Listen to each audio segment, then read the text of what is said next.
Senator Shugart. Merci, Madame la Présidente.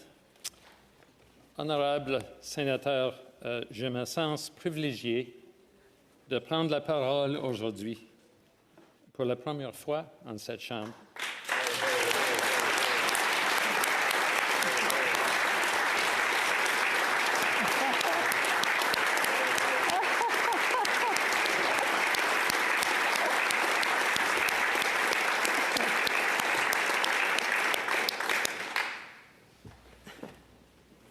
And I put so much effort into writing what I had hoped to say, but it seems like I've finished.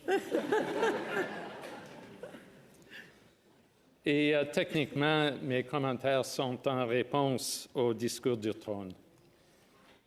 C'est un moment de l'histoire de notre pays qui est plein de potentiel, mais aussi d'une certaine menace. J'avoue que c'est une expérience intéressante et quelque peu difficile de passer du pouvoir exécutif au pouvoir législatif. Le Canada fait face à des grands défis, notamment en ce qui concerne la justice sociale, les crises environnementales, les risques économiques majeurs et un contexte mondial de sécurité très dangereux. Pour survivre, sans parler d'exceller, à ces réalités, nous devrons être à notre meilleur. L'alternative est la médiocrité. Il y a un domaine où nous devons être meilleurs, et celui de la gouvernance et de la politique. Last week in this place, many honourable senators spoke about the risks to democracy in our country. Today I would like to add what I hope might be a useful contribution to those observations. I'm going to speak about the idea of restraint, an idea, a discipline that has proven essential in our constitutional and institutional development. Come with me to our past. In 1981, the Supreme Court of Canada issued a decision on a reference from the Government of Canada in relation to the proposed package of constitutional reforms. Prime Minister Trudeau had negotiated with provinces on the package, and even with the best efforts, the negotiations were deadlocked. His question to the court: would it be permissible to proceed with changes to the Constitution given the lack of consent from a large majority of provinces?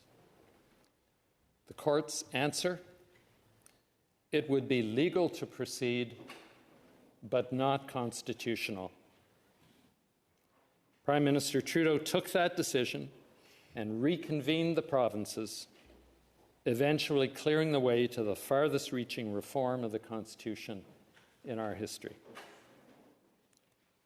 I have to note with sadness, of course, that Quebec was not included in that consensus. I note also that the inclusion of the notwithstanding clause in the Charter, while anathema to Mr. Trudeau, was essential in reaching agreement on the Charter as a whole, providing, as it did, a resolution to the tension between legislative and judicial sovereignty. Honourable Senators, Mr. Trudeau acted with restraint. Returning to the negotiating table and accepting the crucial demand of the key provinces, he made the Charter possible.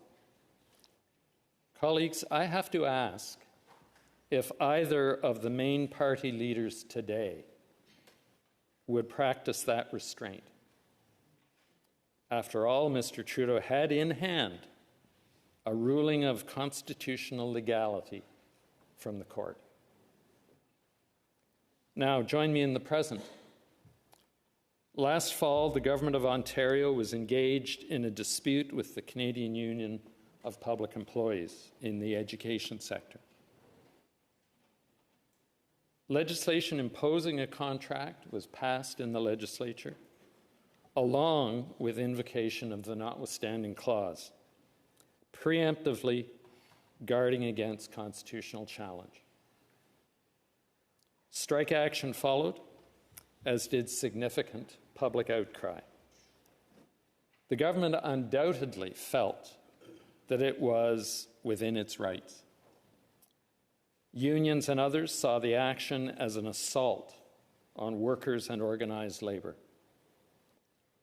The issue was resolved when Premier Ford repealed the legislation. He had a legislative majority. And while his use of the notwithstanding clause was, in my opinion, wrong, it is there in the Constitution.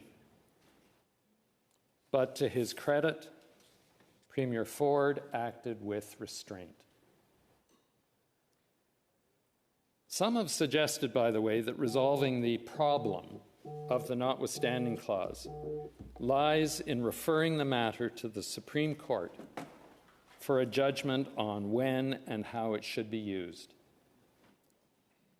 But surely the Supreme Court itself has a direct interest in the matter and could not be the usual unbiased arbitrator.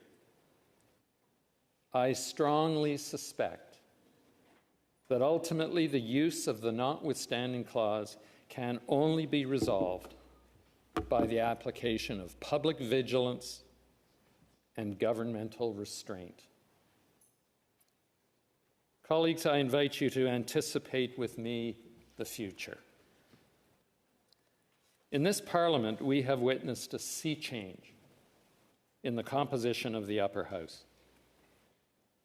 If the present government is re-elected, we can expect further evolution of the Senate.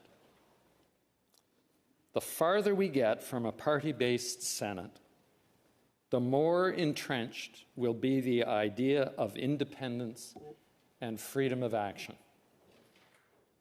Taken too far, we could find ourselves with many senators effectively setting themselves up as a de facto opposition to the government. We could be left with a frequent or perpetual standoff between the two chambers, as more and more independent senators claim a right to block legislation coming from the elected chamber. Alternatively, notwithstanding the current attention being given to foreign interference, I am convinced that our democratic institutions and process are healthy enough to give us a different government. Should that be the case, some senators may feel it is their right and obligation to oppose any legislation coming from the other place if it reflects a philosophical perspective which with they disagree. Given the numbers which can be projected, this could be a recipe for legislative paralysis.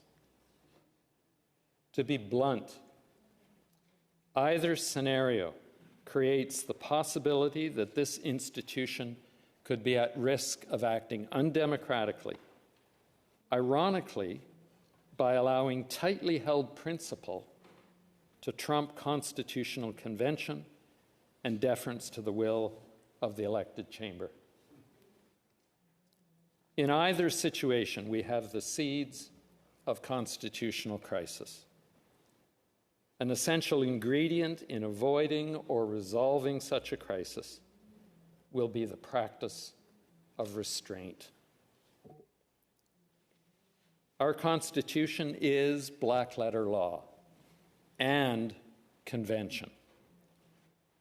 Practices developed over decades and centuries in which the instinct to exercise raw power is restrained for the common good. Absent restraint, the convention that the Senate's duty is to scrutinize, amend, and pass legislation balanced against deference to the chamber that most directly affects the will of the people. Absent restraint, that balance is incomplete. Honourable Senators, whether it is what we say to or about each other, or how we learn again to listen and dialogue with others who do not share our outlook, or how we guard the health of our institutions, we need to relearn the virtue of restraint. Canada is a big, diverse country, geographically, socially, culturally, economically, philosophically. For each of us, for parties, and for institutions, restraint can begin with acknowledging that our point of view, as legitimate as it is not the only point of view. We have benefited from restraint in this country, and in these times we need it again. May we all find it within ourselves to practice restraint. Thank you, Madam Speaker.